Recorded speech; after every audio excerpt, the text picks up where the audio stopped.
എൻ്റെ പേര് എലിസബത്ത്. ഞാൻ ചങ്ങനാശ്ശേരി ചിരഞ്ചിറ സെൻറ്റ് ജോർജ് ഇടവകയിൽ നിന്ന് വരുന്നു. ഞാൻ 2023 നവംബർ 10 ആദ്യമായി ഉടമ്പടി എടുക്കുന്നത്. ഉടമ്പടി എടുക്കാനുള്ള കാരണം, എനിക്ക് മക്കൾ 3 പേരാണ്.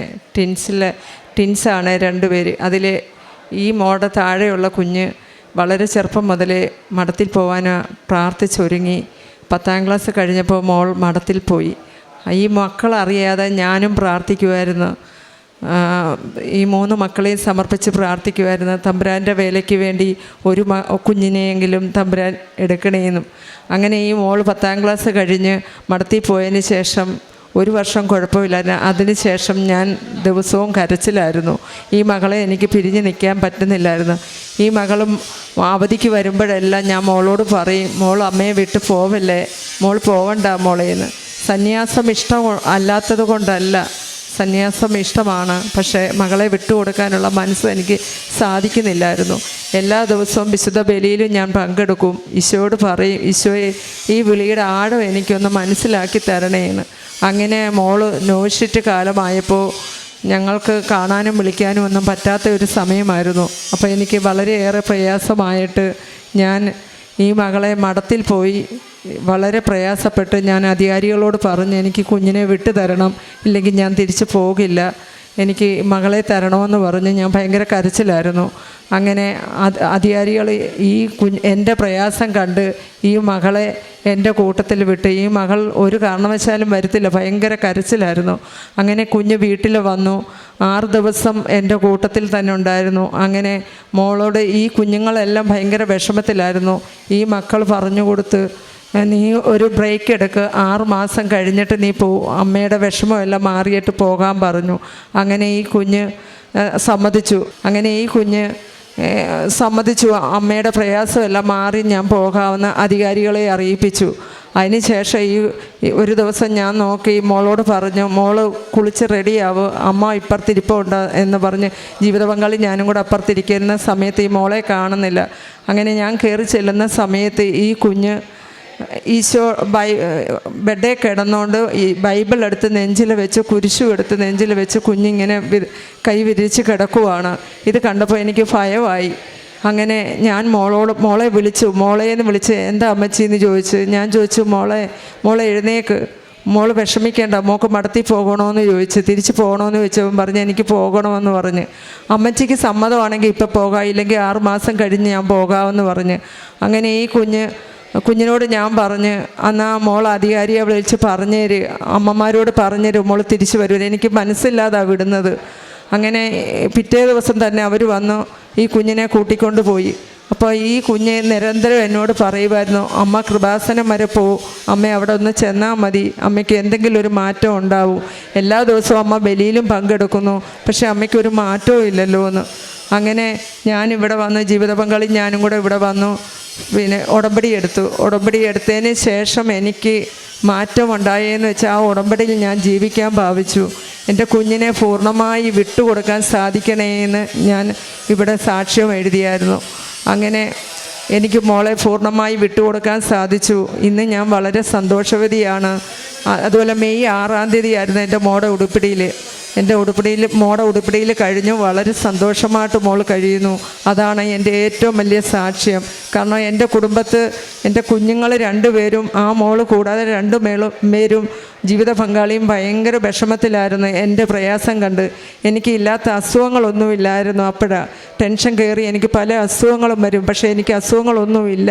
എനിക്ക് ഈ കുഞ്ഞിനെ വിട്ടുകൊടുക്കാൻ സാധിക്കുന്നില്ലായിരുന്നു. പക്ഷേ ഇവിടെ വന്നതിന് ശേഷം എനിക്കുണ്ടായ മാറ്റം വളരെ അത്ഭുതമാണ്.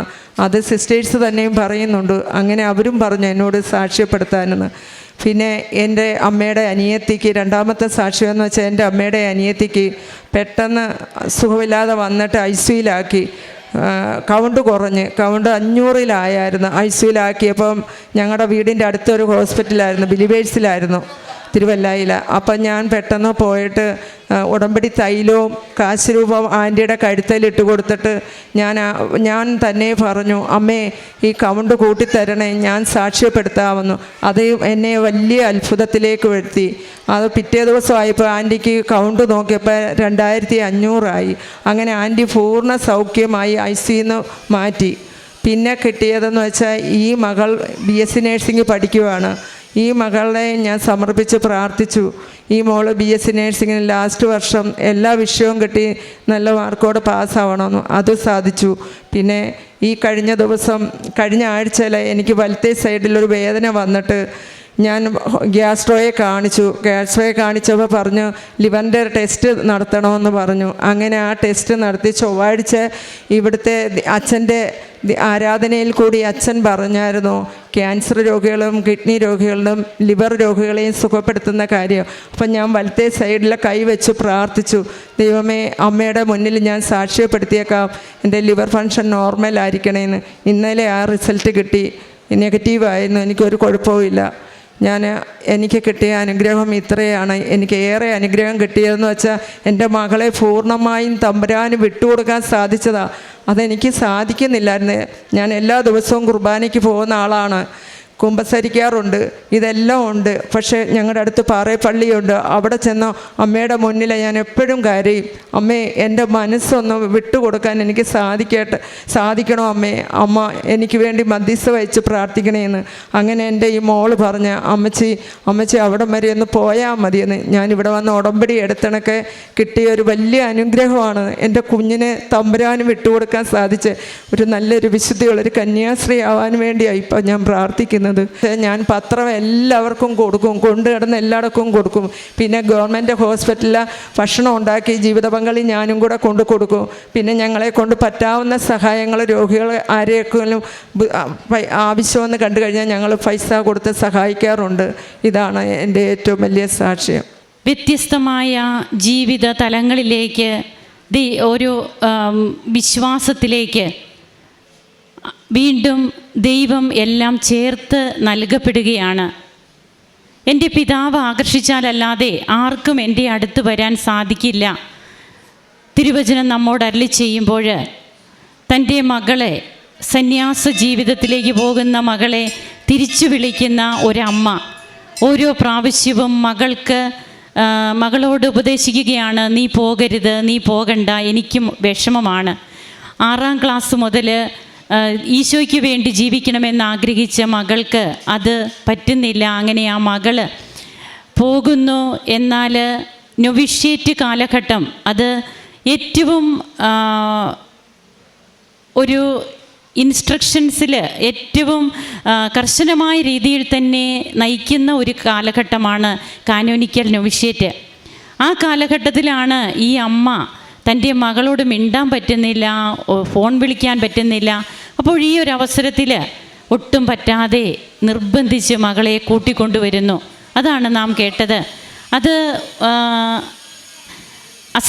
ദൈവത്തിന് അസാധ്യമായി ഒന്നുമില്ല എന്നുള്ള തിരുവചനം കൂട്ടിച്ചേർത്ത് പറയപ്പെടേണ്ട ഒരു കാര്യമാണ്. അതായത് അങ്ങനെ ഒരിക്കലും നടക്കില്ലാത്ത കാര്യമാണ് നൊവിഷ്യേറ്റ് കാലഘട്ടം. എന്നാൽ ഈ മകള് ദൈവത്തിന് വേണ്ടിയിട്ടുള്ള മകളാണെന്നറിയുന്ന ഗുരുത്തി അമ്മയും ഗുരുവച്ചനുമൊക്കെ ആ മകളെ പറഞ്ഞു വിടുകയാണ്. തിരിച്ചു നീ വരും എന്ന് പറഞ്ഞുകൊണ്ട് തന്നെയാണ് പറഞ്ഞു വിടുന്നത്. അങ്ങനെ 6 ദിവസത്തിനുള്ളിൽ ഈ അമ്മയുടെ മനം മാറുന്നു. തൻ്റെ മകള് കർത്താവിന് വേണ്ടിയിട്ട് തന്നെയുള്ള മകളാണെന്നറിഞ്ഞ് കൊണ്ടു ചെല്ലുമ്പോൾ ഇരു കൈകളും നീട്ടി ആ സന്യാസ സഭ സ്വീകരിക്കുകയും ആ മകള് മെയ് 6-ാം തീയതി സഭാവസ്ത്രം സ്വീകരിച്ചു എന്നാണ് നാം കേട്ടത്. അപ്പോൾ തൻ്റെ മകളെ വിട്ടുകൊടുക്കാൻ വേണ്ടിയിട്ടാണ്, തനിക്കത് സാധിക്കുന്നില്ല, എല്ലാ ദിവസവും വിശുദ്ധ ബലിയിൽ പങ്കെടുക്കുന്നു. ഇവിടെ ഈ അമ്മ തന്നെ പറഞ്ഞ കാര്യമാണ്. എന്നാൽ എനിക്ക് ഒരു മക്കളെ ആരെയെങ്കിലും ഒരാളെ ഒരു ദൈവിക വേലയ്ക്ക് വിട്ടുകൊടുക്കണമെന്നുമുണ്ട്. എന്നാൽ തനിക്ക് സാധിക്കുന്നില്ല. ഉടമ്പടിയിലൂടെ തൻ്റെ മനസ്സ് ഫ്രീ ആയി എന്നാണ് പറയുക. അതിനാണ് ഇവിടെ വന്ന് ഉടമ്പടി എടുത്തത്. പൂർണ്ണമായും തനിക്ക് ഒരു ഭാരം ഇറക്കി വെച്ച ഒരു അവസ്ഥ തനിക്ക് വരുന്നു. അതാണ് ഭാരലഘുത്വം. മാതാവിനോട് ഇതിനു മുമ്പ് പ്രാർത്ഥിക്കാഞ്ഞിട്ടല്ല. എന്നാൽ കൃപാസനത്തിലെ അമ്മ നമുക്ക് സമയ ചുരുക്കത്തിൻ്റെ അമ്മയായിട്ട് ഈ അൾത്താരയിൽ സ്വർഗത്തിൽ നിന്ന് പ്രത്യക്ഷയായ അമ്മയാണ്. അപ്പോൾ അമ്മയുടെ മുമ്പിൽ നാം വെക്കുന്ന ഓരോ കാര്യവും അമ്മ എങ്ങനെ ഇടപെടുന്നു എന്നുള്ളത് തന്നെയാണ്. അമ്മ ഭാരലഘുത്വം എത്രയോ സാക്ഷ്യങ്ങളിൽ നാം കാണുന്നു സമയച്ചുരുക്കവും ഭാരലഘുത്വവുമൊക്കെ. അങ്ങനെ ഈ കുടുംബത്തിലെ ഏറ്റവും വലിയ കൃപയായിട്ട് ആ മകളെ ദൈവത്തിന് സമർപ്പിക്കാൻ കഴിഞ്ഞു. വീണ്ടും തനിക്ക് കിട്ടിയ ഓരോ കാര്യങ്ങളും ഇവിടെ പറയുന്നുണ്ട്. തങ്ങളുടെ പ്രേക്ഷിത പ്രവർത്തനങ്ങൾ, അതുപോലെ കാരുണ്യ പ്രവർത്തികളൊക്കെ ഇന്ന് ഏറ്റവും നന്ദിയോടെ ഈ അൾത്താരയിൽ നിന്ന് തൻ്റെ മകളെ ദൈവത്തിന് സമർപ്പിച്ചുകൊണ്ട് ഈ അമ്മ നന്ദി പറയുമ്പോൾ നമുക്കും ദൈവത്തെ ആരാധിക്കാം, മഹത്വപ്പെടുത്താം, കരങ്ങളടിച്ച് ഈശോയ്ക്കും അമ്മയ്ക്കും നന്ദി പറയാം. അത്യപൂർവ ദൈവാനുഭവങ്ങൾ ഇനി നിങ്ങൾക്കും സ്വന്തം.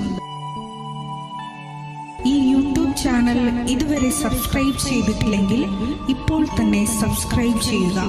ഈ വീഡിയോ ഇപ്പോൾ തന്നെ നിങ്ങളുടെ സുഹൃത്തുക്കൾക്ക് ഷെയർ ചെയ്തുകൊണ്ട് കർത്താവിൻ്റെ പ്രേക്ഷിതരാകുക.